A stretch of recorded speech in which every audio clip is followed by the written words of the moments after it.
ഒന്ന് പതിയെ പാടണ്ടേ ചാച്ചാ. കലാബോധമില്ലാത്ത തെണ്ടികൾ. നിങ്ങൾ ധൈര്യമായിട്ട് പാടന്നെ പോലട്ടോ. ഓ ഇപ്പോഴെങ്കിലും നിന്റെ കണ്ണെന്നാ മൊബൈലിൽ നിന്ന് എടുത്തില്ലടാ വന്നെ. ഒരു 10 മിനിറ്റ് ആയിക്കോട്ടെ. അതെ ഞാൻ പറഞ്ഞായിരുന്നേ, ഞാൻ ഇന്നലെ പറഞ്ഞാല് എരപ്പേ എടാ നിനക്ക് കല്യാണപ്രായമായിരുന്നു നിന്റെ വീട്ടിൽ വന്ന് പറയാൻ ഞാനാരാ? നിന്റെ തന്തയോ? അതല്ലല്ല, പെണ്ണ് കെട്ടാൻ മുട്ടി കിടക്കുന്നവർക്ക് പെണ്ണുണ്ടാക്കി കൊടുക്കലല്ല എൻ്റെ പണി. വളർക്കാം അത് വേണ്ട, ഇതെന്റെ കള്ള് കയറുന്ന ആ കള്ള് തീർന്നു. എന്നാ നീ ഒരു കുടം കൂടെ കറക്കാം. ഒരു കുടം കൂടെ കറക്കാം. ആ കള്ളു കുടിക്കാൻ മുട്ടിക്കണവർക്ക് കള്ളറക്കി കൊടുക്കലല്ല എൻ്റെ പണി. അപ്പൊ അതല്ല നിന്റെ പണി. ആ അതാ എൻ്റെ പണി. പക്ഷെ ആ പണി ഇപ്പൊ ചെയ്യാൻ ഉദ്ദേശമില്ലെങ്കിലോ? നീ പോക്കിയാണല്ലേടാ. ആ അങ്ങനെ എടാ കർമ്മൂസേ, നീ കെട്ടുപ്രായം കഴിഞ്ഞ് പൊരറിഞ്ഞ് വീട്ടിൽ ഇരിക്കുമെന്നുള്ള കാര്യം ഞാൻ നിന്റെ വീട്ടിൽ വന്ന് പറയണം. അത്രയേ ഉള്ളൂ. അത് ഞാൻ ഏറ്റു. ഇനി നീ കയറാം. വാക്കല്ലേ നീ കയറി കള്ളി പിടിച്ചേ. ഇതേതാ ഈ കള്ള്? ഇത് അഡ്വാൻസ്. എന്നാ കയറി എടുക്ക്. കല്യാണം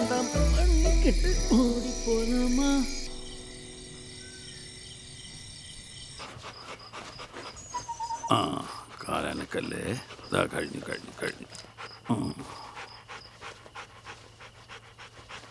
നല്ല വേദന ഉണ്ടാവും അല്ലേ? ഇതുകൊണ്ടാണ് ഞാൻ പറയുന്നത് അവിടെ ഇവിടേക്ക് ഇങ്ങനെ ഓടി നടക്കല്ലേന്ന്. ഇതാ ഞാൻ നല്ല മരുന്ന് വെച്ച് കെട്ടിയിട്ടുണ്ട്. 2-3 ദിവസം കഴിയുമ്പോൾ അങ്ങോട്ട് മാറും കേട്ടോ. ഡാ നീയും സൂക്ഷിച്ച് നടന്നില്ലെങ്കിൽ നിനക്കും പറ്റും ഇതുപോലെ. 10 മണിയായിട്ട് അന്തോണി കണ്ടില്ലല്ലോ പേപ്പ. ആ അവൻ വരുമ്പോൾ വരട്ടെ. ഫ്രാൻസിസ് വിളിച്ചായിരുന്നോ? ആ വിളിച്ചായിരുന്നു, കാലത്തെത്തുമെന്ന്. ആന്നോ? ആ എന്നാ പിന്നെ നീ പൊക്കോ, അവളവിടെ തനിച്ചല്ലേ ഉള്ളൂ. എന്നാ ഞാൻ ഇവരെ കൂട്ടിലടച്ചും പോവാ.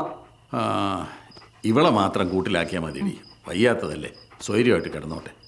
ഇവനെ നീ ആ വരാന്തി കിട്ടിക്കും. ചെല്ലടാ പൊക്കോ. എന്നാടി ഒന്നിച്ച് കിടക്കാൻ പറ്റാത്തതിൻ്റെ വിഷമം വന്നാ നിനക്ക്? സാരമല്ല കേട്ടോ. നാളെ ഒരു 10 മണിക്ക് മുമ്പ് വരായിരുന്നെങ്കിൽ വീട്ടിൽ അച്ഛനും അമ്മയും ഉണ്ടാവും. നീ എൻ്റെ കാര്യം നോക്ക്. വീട്, കുടുംബം, നാട് എല്ലാം വിട്ടു. പോൾത്തിരങ്ങനായിട്ട് വിലസിക്കൊണ്ടിരിക്കുമ്പോഴാ നാടകമല്ല ഞാൻ അവസാനിപ്പിച്ചത്. അതന്നെ പോൾ തരങ്ങണി നാടകം നിർത്തി. ഉണ്ണണില്ലേ? അന്ന് അത് നിർത്തിയോണ്ടാ ഇന്ന് നീ ഉണ്ണുന്നേ. ചെറുക്കാ ഞാനങ്ങ് ഇറങ്ങുവാ. നീ നിനക്കെന്താ ഇത്ര തിരക്ക്? ഒരുമിച്ച് പോടാ. അല്ലേ തന്നെ നീ ഇപ്പം അവിടെ ചെന്നില്ലാന്ന് പറഞ്ഞാൽ അവിടെ ഒന്നും സംഭവിക്കാൻ പോണില്ല. പുള്ളിക്കാരന് വേറെ ഉണ്ടല്ലോ 2 മക്കള്. സുധർമ്മ പലവണ പറഞ്ഞിട്ടുണ്ട്, കള്ളടിച്ച് മൂത്തിരിക്കുമ്പോ ഈ മാറ്റർ എടുത്തിട്ട്.